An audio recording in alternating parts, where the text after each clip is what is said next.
guys, so I am Zain and Mike. I'm here from Van Productions Live. And I'm starting to get back into doing movie reviews for like non Doctor Who movie or reviews. And I think it was last week sometime where Alex and I went to go see Big Hero 6. Sadly, Alex, or anyway, he's not able to join me. I'm kind of on my own this week, but that's totally fine. We'll press on anyways. So, Big Hero 6. It's a new animated film from Walt Disney. First reactions, brilliant. It really, you know, I was glad we went to the movie because honestly, when they came out, I came out thinking, you know, that was a great movie. And honestly, it is a great movie. I mean, if you look at the box office numbers, apparently it came over Interstellar. So, I mean, whether that says something or not, maybe it doesn't, maybe it does. I mean, it depends on the person, but just the fact that I was able to get #1 in the box office, or at least I think a week, but it may even get longer. But I don't know, we'll get new movies coming out still. So, but I mean, still, just for that one weekend, for it to open and be #1 in the box office, I can see why. I really can, because I mean, the story. For the most part, the story of this film is it's simple, but it adds in enough side elements to it where it makes it kind of a simple but kind of simply complex. Yeah, I mean that's one reason I liked it anyways. Now, another thing to touch on is the actual characters within the film. Now, you have Baymax, which I love Baymax. If he were to be here right now, I would give him a huge hug because seriously, he looks like a huge marshmallow. And really, he is kind of like a huge marshmallow because when you hug him, he's so soft. I loved Baymax. I seriously did like Baymax. And I mean, just the fact that Baymax was actually he actually is a robot. And it doesn't really show until like there's a scene where they show there's actually robotics inside of him and everything. But like it doesn't. When you see him first off, you don't think he's a robot. You think he's just some type of maybe a giant marshmallow or something like that, which that was actually interesting. I didn't actually think he'd be a robot. Oh, hey, it works. I'm still fine with that. So I mean, yeah, but anyways, so you got Baymax, who his sole goal is to help Hero. Which Hero is, I would say, the other main character in this film. He's like, what is he, like 13, 14 years old maybe? Something like that. Or 15. He's a teen. Like a young teen, basically. And he's a very bright kid. But he spends his nights robot fighting, which there's like one scene of robot fighting, and it's actually pretty cool. So it's where people build their own robots and they fight for money, which I guess is actually in San Francisco is I guess illegal. I mean, I can see why you're gambling money without anybody knowing it. So I mean, I guess it could be. But yeah, I mean, just the fact that he's able to build his own robot at such a young age, mind that too, is it really does define him because honestly, throughout the rest of the film, you see him expand upon this robot, from the robot to bigger things, and yeah, they really show his genius of this film. And so he has his brother Hiroshu or something like that. I'm probably saying the name wrong or bad. I can't recall it at the moment. But he is a student at the college or university in the town, and he's a genius just like Hiro is. Two brothers, you know, they're kind of about the same. Now the one thing to keep in mind is Hiro and his brother are actually with their aunt, because if I remember correctly, their parents died or something. Something in the family happened where they had to live with their aunt for some reason. I think it was their parents' death. So I mean, that's kind of a side thing. I mean, they don't really dwell on it too often. But yeah, so yeah, his brother is in college, and he's working with robotics. He's the one who built the first Baymax, and you know the two get along really well, because honestly Hiro's brother kind of has to act like almost like the person that's there for him, like, because you don't really have any other family members. Like, I'm gonna kind of be like there for you, like a real brother probably should be. And so, I mean, they have a great relationship together. So later on, we get introduced to the college classmates. You got Go-Go, you got Wasabi, you got Fred, and you got I think it's Lemon Pie. Yeah, Lemon Pie. And I mean, they're all geniuses, just like Hiro and his brother are. And it's interesting to see what they're doing in the college. And so while showing Hiro around the college, they run into the main, I guess, professor, and Hiro finds out that the main professor was actually the inventor of robot fighting, and that kind of sparks his interest in him joining the university, because it's like, well, heck, the maker of robot fighting is here, and I mean, I could learn so much. And so Hiro gets invited to an event where basically you have to impress the professors to get in. And so he builds these like little nanobots, and when he goes to show it off at the expo, he basically shows them off, and they do absolutely everything you could think of. They construct things. They mold themselves into any form you could possibly think of, and yeah, I mean, it's pretty impressive what they can do with I mean, just with what they're given. Because really, I mean, yeah, they can do anything they want. So yeah, he shows that off. The professor is, of course, very interested, and so he's like, "Well, welcome aboard. You've earned your place among all these classmates."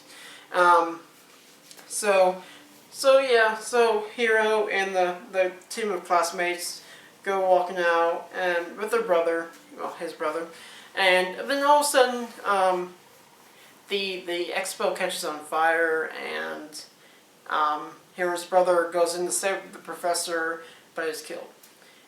This leads to the classmates we were introduced to kind of coming to Hiro's side and saying, you know, we're here for you, and we totally, you know, we will, if you need anything, just, you know, tell us. And so yeah, I mean that's kind of how the dynamic of Hero and those four meeting up is started. And then later on, Hero actually finds out that there is a man in a kabuki mask creating the same nanobots. Now, I do need to touch on this part because this is the part I feel was the weakest. The villain of the plot, not the plot, the movie. It was kind of weak. It was kind of weak. I mean, honestly, yeah, he was threatening. He wanted to really, like, just destroy anybody who got in his way. But other than that, I mean, his motives were, I don't think, the best. I really do not think they were the best. Because I feel it didn't really drive him. And, I mean, for a good villain, you need something that drives that villain to the point where it's like, oh, okay, I had to get freaking serious about this, and I'm going to freaking take out anybody who gets in my way.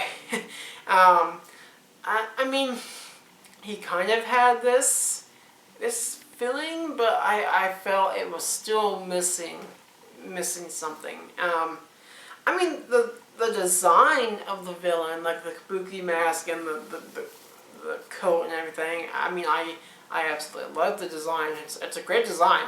It's great.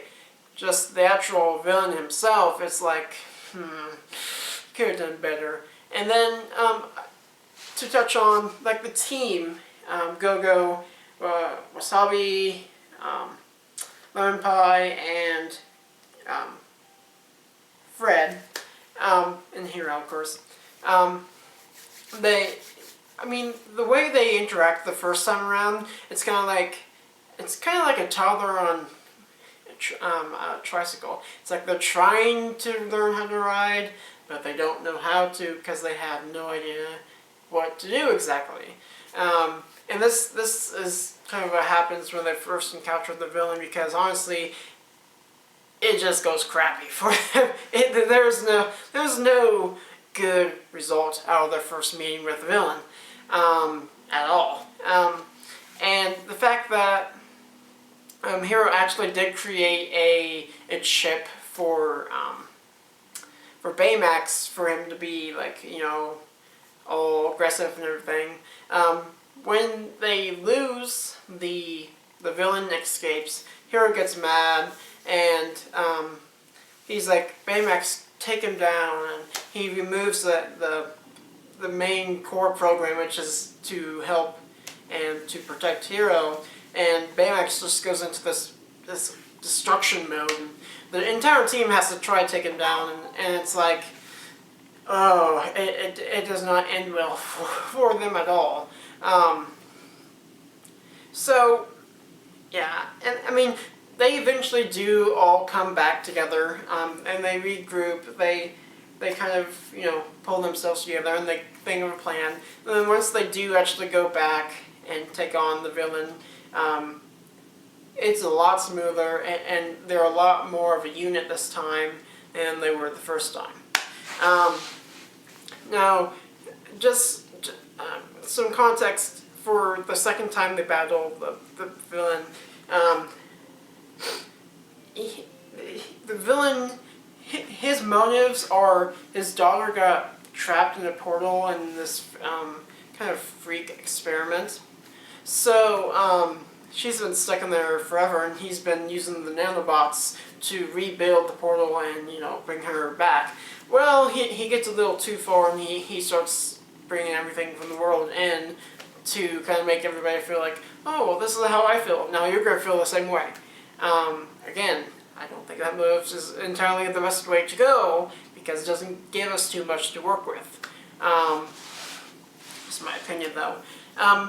And then you got, I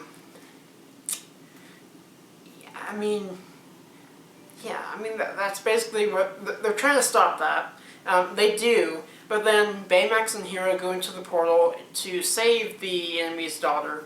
They find her, they go bring her out. But and this is the sad part. This part made Alex start to tear up. At least he said he was starting to tear up. And it's when Baymax, he gets hit by some debris that was sucked into the portal, and it completely takes off a lot of his armor, so he doesn't really have too much to work with anymore. So Baymax is like, my job is to protect you and under all circumstances. And Hero's like, well, come on, we can still try to get out of the portal even though like half your armor is gone. Baymax is basically saying, no, no, we can't. There is no other way. I have to sacrifice myself to protect you. And it really is a touching scene. I mean, I wish I could still shed a tear. It's hard for me these days to shed a tear. But, I mean, if I could, I probably would at this moment, because it was very touching, and it was hard to see two good characters, Hero and Baymax, separating. And so, Baymax is like, for me to save you, I need you to tell me that you're satisfied with like how I've done. And Hero's like, I am. And so Baymax shoots his kind of like an arm rocket, whatever you want to call it, and brings Hero back through the portal with the daughter. But he gets stuck inside the portal, never to be, he never returns. Until later, we actually find out that in that arm or hand rocket, whatever, he actually had his original chip. So all Hero had to do was rebuild the outer body of Baymax, and voila, we have a new Baymax. And Baymax is back, and he still remembers Hero, because that's what his main goal was to protect Hero. And so it ends really well. The daughter wakes up from being, in years of sleep in that portal. And so, yeah, I mean, it ends really well. I think, as I said in the beginning, this movie was well done. Animation-wise, oh my gosh, it was awesome. Disney has really upped their animation with movies, I think, recently. And we actually saw this one in 3D, and I know it's worth a little more money, but honestly, it is worth seeing in 3D, because 3D, with the animation that they have already, brilliant, just brilliant. So to give this movie a score, out of 5 stars, I would give it 4.5, mainly because of the villains not being so, I don't know, not wrung out enough, I guess. I mean, he could have been better, he could have had better motives and to why he was doing everything. But other than that, the movie, it's great. I totally recommend you take your family, take friends, take girlfriend, boyfriend, whatever. Yeah, I totally recommend this movie to anybody. Anybody, go see this movie. It is truly worth the time to see. And there is a cameo of Stanley in this movie, so pay attention for that. And there is also an end credit scene, because this is technically partially a Marvel movie, along with Disney. So, but it's a smaller known Marvel brand. But yeah, so there is something in the after credit. So do stay for the end of the movie. You'll be very surprised.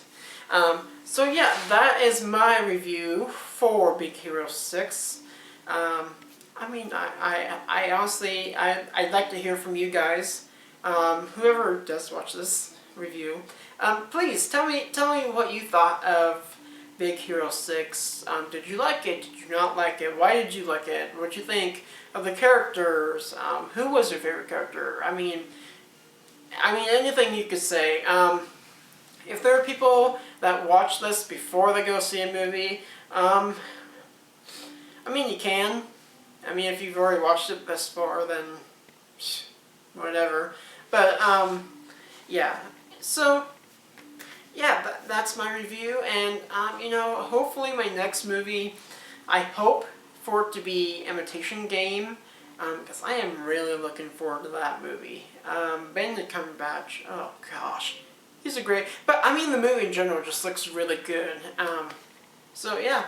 So until next time, guys, I am Zain Van Wyk, and I will talk to you guys later. See ya.